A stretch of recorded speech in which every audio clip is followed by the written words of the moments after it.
Good morning students. अभी तक हमने समाजशास्त्र के होने की सामाजिक, आर्थिक और राजनीतिक शक्तियों के बारे में चर्चा करी थी और ज्ञानोदय और प्रोटेस्टेंट विद्रोह का जो समाज पर प्रभाव पड़ा था उसके बारे में बात करी थी। अब जो 19वीं शताब्दी में जितनी अधिक तीव्रता से परिवर्तन घटित हुए उसका उतना तीव्रता से परिवर्तन किसी भी काल में नहीं हुए और इससे बहुत ज़्यादा क्रांतिकारी सामाजिक परिवर्तन होने लगे। इनका के मुख्य 3 कारण रहे: औद्योगिक क्रांति, नगरीय क्रांति और राजनीतिक उतार चढ़ाव।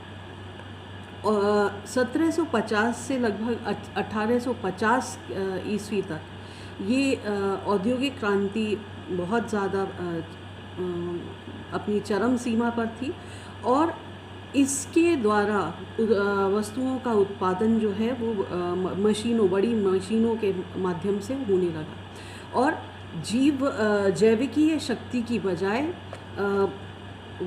भाप की शक्ति या बिजली की शक्ति इसने उसका स्थान ले लिया और ये बड़ी मशीनें भाप द्वारा चलती थी। यहाँ ये कहना सही होगा कि उत्पादन में मशीनों के प्रयोग पर आधारित तकनीकी ने आधुनिक उद्योगों को आरंभ किया। भूमि के स्थान पर धन का स्रोत उद्योग बन गए और पुराने कुटीर उद्योग धंधे खत्म हो गए। फैक्ट्रियों और कारखानों में काम करने के लिए दूर दूर से मज़दूर आने लग गए और हाथ के कारीगर बेरोज़गार हुए और वो कारखानों में काम करने के लिए मजबूर हो गए। बड़े पैमाने पर उत्पादन के लिए बड़ी मात्रा में कच्चे माल की खपत होने लगी।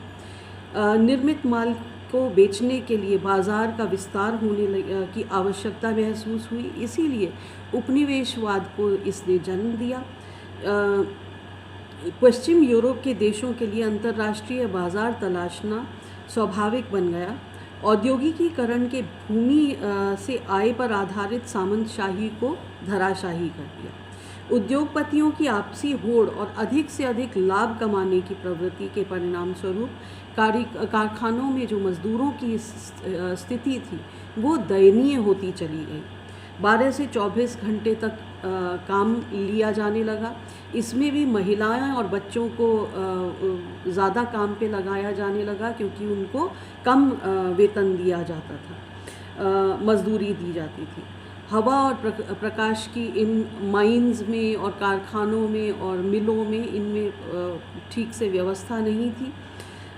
व्यवसाय में मजदूर के रोगग्रस्त होने या दुर्घटना के कारण अंग भंग हो जाने से कोई भी क्षतिपूर्ति का कोई भी नियम कानून तब लेबर लॉज नहीं बने हुए थे और औद्योगिक नगर समृद्धि के चारों ओर दर्दनाक गरीबी के साक्षी बन गए।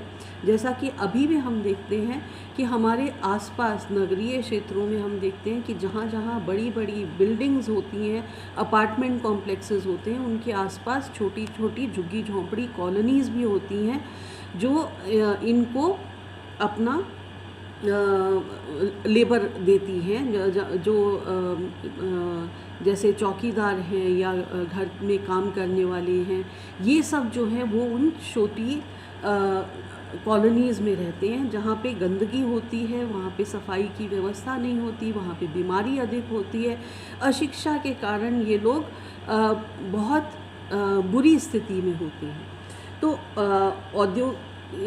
पुराने सामाजिक मूल्य और परंपराएं आम जनता की आवश्यकताओं की पूर्ति के लिए सहायक नहीं रह गए थे ऐसे स्थिति में और नए मूल्यों और परंपराओं का पूरी तरह से विकास नहीं हो पाया था। तो ये जो था ये ट्रांजिशन का फेज़ था, यानी कि संक्रमण का काल था। संक्रमण के काल में पुरानी व्यवस्था जो है वो पूरी तरह से टूटती नहीं है और नई व्यवस्था उसकी जगह पे स्थान लेती नहीं है। जैसे उदाहरण के तौर पर पुरानी व्यवस्था कृषि पर आधारित व्यवस्था में संयुक्त परिवार व्यवस्था बहुत महत्वपूर्ण थी क्योंकि सभी लोगों का संयुक्त श्रम कृषि में जाता था।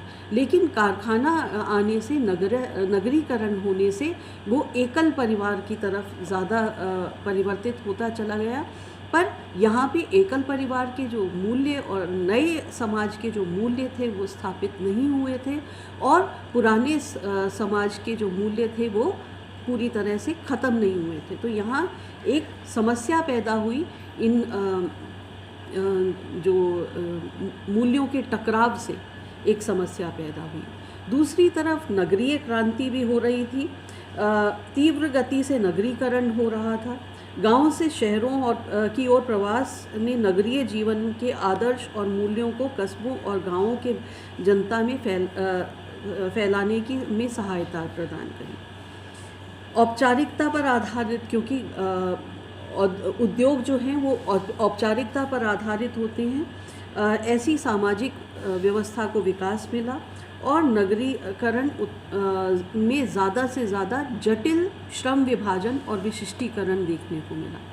भाप के रेल के इंजन के आविष्कार ने यातायात के क्षेत्र में नई क्रांति तो लाई और रेलवे के नए नए जाल तो बिछाए, पर इससे केवल यातायात और संवाद का ही विस्तार नहीं हुआ, बल्कि छोटे छोटे कृषि समुदाय जो थे वो भी टूटकर नगरों की तरफ आने लग गए। तीसरा था राजनीतिक उतार चढ़ाव। हालांकि 17वीं शताब्दी में ही इंग्लैंड में क्रॉमवेल के नेतृत्व में संसदीय शक्तियाँ अपनी शीर्ष पर पहुँच गई थी और राजा चार्ल्स जो फर्स्ट को उनको मृत्यु दंड दिया गया था। फिर भी फ्रांस की जो राजनीतिक क्रांति है जो 1789 से 1799 तक चली, उसने प्रजातंत्र के विकास में बहुत महत्वपूर्ण योगदान दिया। और इसी के कारण हम देखते हैं कि फ्रांस की क्रांति, इससे पहले जो है अमेरिका में भी क्रांति हुई थी 1776 से कहेंगे, जहां प्रजातंत्र राजनीति में समानता, भ्रातृत्व और स्वतंत्रता के आधार पर जन सहभागिता वाली व्यवस्था के विकास की एक आवश्यक कड़ी ये सिद्ध हुई थी। धीरे धीरे गणतंत्रीय प्रणाली का विकास हुआ और इन क्रांतियों ने विश्व स्तर पर मानव समाज को प्रभावित किया। बॉलरिज का मानना है कि राजनीतिक उतार चढ़ावों जिनका प्रारंभ 18वीं शताब्दी के अंतिम वर्षों में फ्रांसीसी और अमेरिकी क्रांति के माध्यम से हुआ, उन्होंने समाज को हिला दिया। राजतंत्र और सामंतशाही का विनाश हो गया और इनके स्थान पर प्रजातंत्र की स्थापना हुई। इसी के साथ साथ विभिन्न संस्कृतियों का से सामना भी हुआ लोगों का, एक नए क्योंकि वो नए बाज़ारों की खोज कर रहे थे और नए कच्चे माल के स्रोतों की खोज कर रहे थे, इसलिए लोग नए जगह पर नए देशों में जाकर व्यापार करने लगे और उनकी संस्कृति से अवगत हुए, उन्हें अपनी संस्कृति से भिन्न पाया। और यूरोप के देश जैसे कि स्पेन है, France, England, Portugal, Denmark, America, ये जो देश थे ये अमेरिका, अफ्रीका और एशिया में उपनिवेश स्थापित करने लगे। 16वीं शताब्दी में ये प्रक्रिया प्रारंभ हुई थी और 19वीं शताब्दी में बहुत सारे साम्राज्य स्थापित हो गए। इसके परिणाम स्वरूप यूरोप के लोग ऐसे समाजों के संपर्क में आए जो उनसे बिल्कुल ही भिन्न थे। उन्होंने देखा कि संसार में विवाह, परिवार, धर्म, आदर्श की बहुत तरह तरह की विभिन्नताएं हैं। मानव समाजों के विभिन्न आदर्शों और मूल्यों के आधार पर सामाजिक जीवन को सफलतापूर्वक संगठित और संरचित किया गया है। इन सांस्कृतिक संपर्कों के दो परिणाम हुए। पहला कि मानव समाज के बारे में वृहद तथ्य एकत्रित हो गए, जिसके आधार पर मानव समाज की संरचना और गत्यात्मकता के संबंध में सामान्य निष्कर्षों पर पहुंचने में आसानी हुई। दूसरी बात कि विभिन्न संस्कृतियों के साथ होने वाले अनुभवों ने यूरोप के निवासियों को अपने समाज पर भी आलोचनात्मक दृष्टि डालने के लिए प्रेरित किया। इस तरह जब वो दूसरी संस्कृतियों से संपर्क में आए तो उन्होंने अपने अंदर जो कमियां थी उनको भी वैज्ञानिक और वस्तुनिष्ठ रूप से समझने की कोशिश करी। तो ये समाजशास्त्रीय पद्धति का एक महत्वपूर्ण चरण था। फिर है वैज्ञानिक क्रांति यानी कि साइंटिफिक रेवोल्यूशन। 19वीं शताब्दी में भौतिक विज्ञानों ने बहुत अनप्रेसिडेंटेड जो चेंजेस देखे और ये कहा जा सकता है कि 1600 वर्षों में प्राकृतिक विश्व के अध्ययन का जो तरीका था उसमें परिवर्तन हुआ और 1700 ईस्वी के आते आते सर आइजैक न्यूटन जो असीम ब्रह्मांड के संचालित होने के नियमों को खोजने का प्रयास कर रहे थे, उन्होंने उनको समाज में एक सम्मान दिया गया। संसार के अध्ययन की पद्धतियों में प्रयोग और आनुभविक अनुसंधानों के सम्मिलित हो जाने से विज्ञान के क्षेत्र में एक ऐसा दौर आया जिसने समाज के रूप में को और सामाजिक जीवन को बिल्कुल ही बदल डाला, क्योंकि सभी चीज़ों पे प्रश्न चिन्ह लगाए जा रहे थे। वैज्ञानिक पद्धतियों और सामाजिक अध्ययनों में प्रयोग किया जाने लगा और 19वीं शताब्दी में इस पर जोर दिया गया कि सामाजिक संरचना और समस्याओं को समझने का वैज्ञानिक दृष्टिकोण और पद्धति क्या हो सकता है उसका प्रयोग किया जाना चाहिए। इसी के साथ साथ लौकिकवाद जो था यानी कि सेक्युलरिज्म वो भी अपने चरम सीमा पर पहुंचा और जो इटली में पुनर्जागरण शुरू हुआ था 1350 से 1550 तक, इस प्रक्रिया ने यूरोप में 1715 से और 1789 तक घटित होने वाली राजनीतिक साहित्यिक घटनाओं को भी प्रभावित किया। ये वास्तव में इसे एज ऑफ रीज़न भी बोला जाता है, यानी कि तर्क का युग, जहाँ पे तर्क या प्रश्न चिन्ह लगाए जाते हैं। किसी भी तथ्य को गिवन नहीं माना जाता, प्रदत्त नहीं माना जाता, बल्कि उसमें पूछा जाता है कि इसके लिए विश्वसनीय, व्यवस्थित और किस क्रमबद्ध तरीके से हम इस ज्ञान तक किस तरह से पहुँचे। अगर धरती, हम मान रहे हैं कि धरती संसार का केंद्र है और सूरज उसके चारों तरफ चक्कर लगा रहा है, तो क्या ये तर्क पर आधारित है या हमारी धार्मिक और हमारी चेतना का पर आधारित है, हमारे मूल्यों पर आधारित है। इसको प्रश्न चिन्ह लगाया और पाया गया कि नहीं, धरती केंद्र पे नहीं है, हमारे सौरमंडल में सूर्य केंद्र में है और धरती उसका चक्कर लगाती है। तो ये मानव के जीवन का हर क्षेत्र धर्म से प्रभावित था। उस समय धार्मिक ग्रंथों के या पुरोहित के विरुद्ध कुछ भी कहना अंधविश्वास का प्रचार माना जाता था और दंड के रूप में खम्भों से बांधकर जला दिया जाता था। राजा को पृथ्वी पे ईश्वर का प्रतिनिधि माना जाता था और उन्हें दैवीय शक्ति और अधिकार प्राप्त थे। इन परिस्थितियों में इस लोक में जनसाधारण के लिए उत्पीड़न के सिवाय कुछ भी नहीं था और वो अपने बताया जाता था कि वो अपने पापों के प्रायश्चित के लिए ही इस धरती पर जन्मे हैं।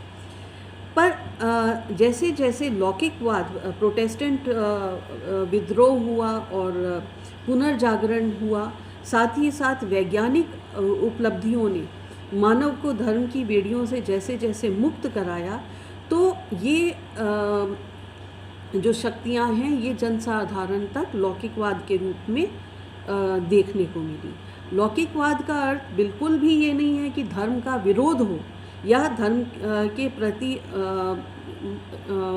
आप बिल्कुल अनभिज्ञ हो जाएं, बल्कि धर्म के प्रति तटस्थता, धर्मनिरपेक्षता ये भी नहीं है।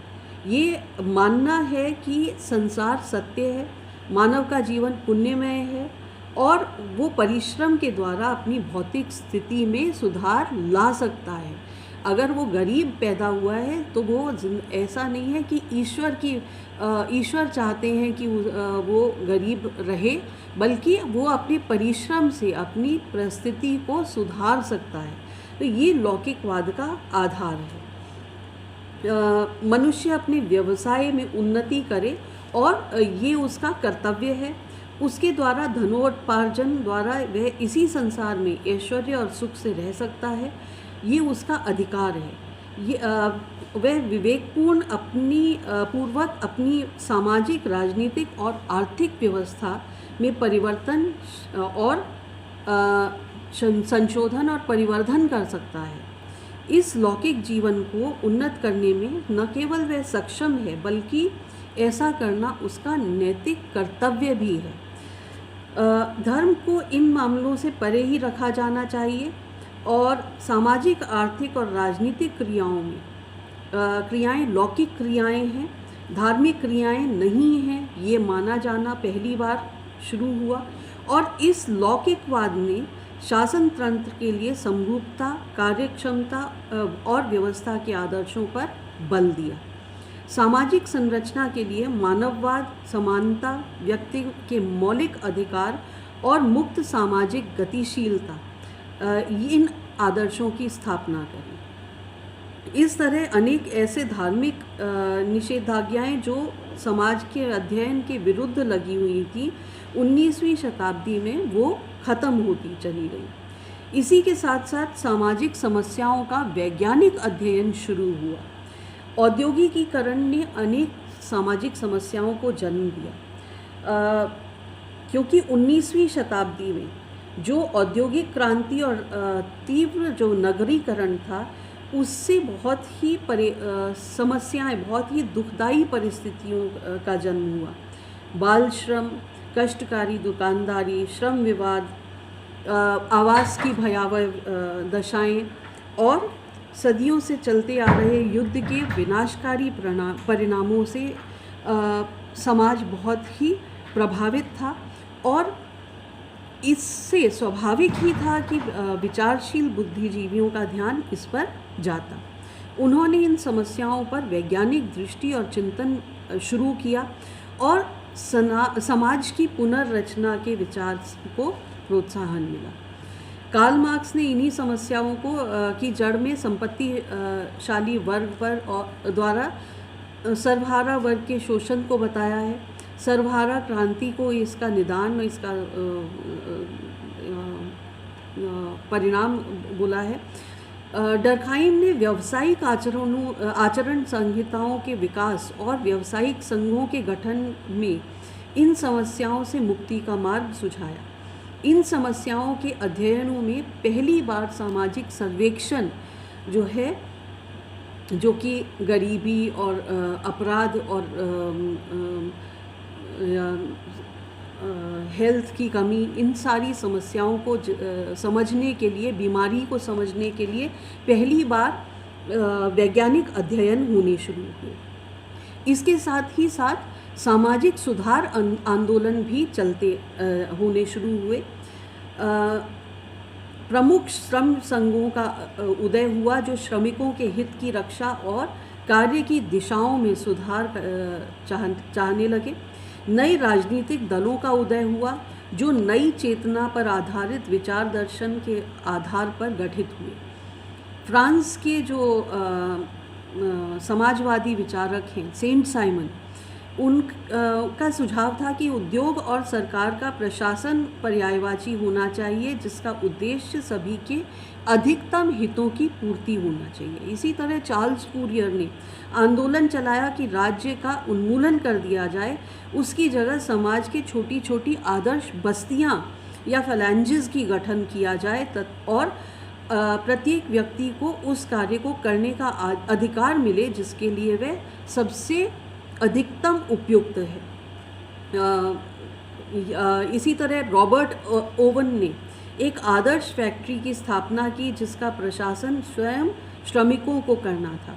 ओवन का विश्वास था कि सुखी और स्वस्थ श्रमिक अधिक उत्पादन करेंगे, लेकिन अन्य उद्योगपतियों ने ओवन का अनुकरण नहीं किया और वो वैसे भी असफल हुए, फिर भी ये जो सामाजिक आंदोलन थे, चाहे वो सेंट साइमन हो, चाहे वो चार्ल्स फूरियर हो, चाहे रॉबर्ट ओवन हो, इनके विचारों से आगे चलकर समाजवादी जो थे या कार्ल मार्क्स खुद बहुत प्रेरित हुए और उन्होंने समाज को समझने के लिए एक अपना दृष्टिकोण सामने रखा। इसी तरह से सामाजिक विधानों द्वारा जो रिफॉर्म्स हुए, लेजिस्लेशंस हुए, उनके द्वारा जो सुधार हुआ वो इस दौरान बहुत ज़्यादा देखने को मिला। संसद फैक्ट्री नियंत्रण और सामाजिक सुधार का मंच बन गई और 1802 में पहला फैक्ट्री एक्ट पारित हुआ, जिसके द्वारा सरकारी उद्योगों के 9 वर्ष के से कम की आयु के बालकों से 12 घंटे प्रतिदिन के अधिक कार्य लेने पर निषिद्ध कर दिया। हालांकि ये भी खराब है आज के हमारी आज की तुलना में, पर फिर भी ये एक पहल थी। बाद में 1832, 1842, 1847 और 1855 के फैक्ट्री एक्ट पारित हुए, जिनमें श्रमिकों की कार्य दशाओं को उन्नत करने का प्रयास किया गया। ये जो विधान थे ये अन्य देशों ने भी धीरे धीरे अपनाए, उन्हें भी अपनाने पड़े, क्योंकि ये श्रमिकों की जो स्थिति है वो औद्योगिकीकरण से बहुत ही खराब होती चली जा रही थी। इसके साथ ही साथ बौद्धिक सृजन भी हुआ। 19वीं शताब्दी में बौद्धिक विकास बहुत ज़्यादा हुआ। समाज के सभी क्षेत्रों में नए विचार और दर्शन उत्पन्न हुए और लगभग हम ये कहेंगे कि 19वीं शताब्दी में मानव और समाज का कल्याण के बारे में बहुत विचारकों ने सोचना शुरू किया।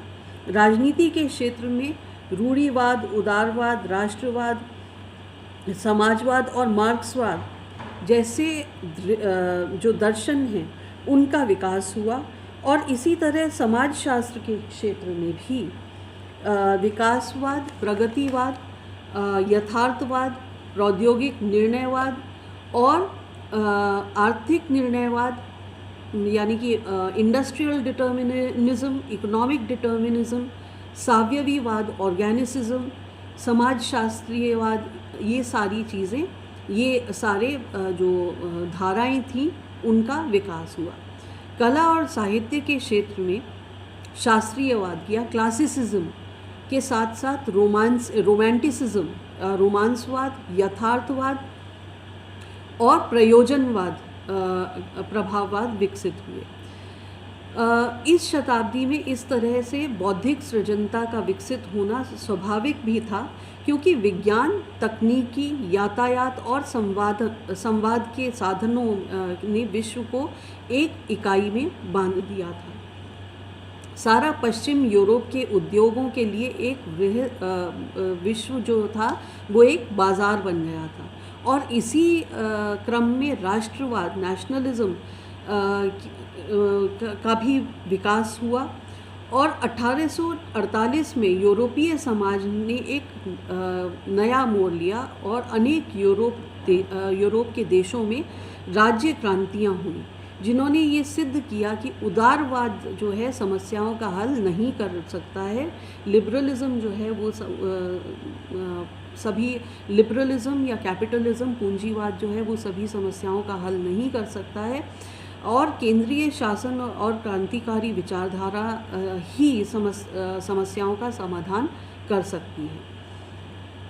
अब ये जैसे पुनर्जागरण में अतीत की पूजा थी, 18वीं शताब्दी में तर्क की पूजा थी, इसी तरह से 19वीं शताब्दी में विज्ञान की पूजा आरंभ हुई और 19वीं शताब्दी जो है वो यूरोप का जो गोल्डन एज माना जाता है और इसके परिणाम स्वरूप लौकिकवाद, मानववाद, व्यक्तिवाद, उदारवाद, राष्ट्रवाद, समाजवाद और मार्क्सवाद जैसी जो विचारधाराएं हैं वो विकसित हुई, जिन्होंने समाज के प्रत्येक क्षेत्र को प्रभावित किया।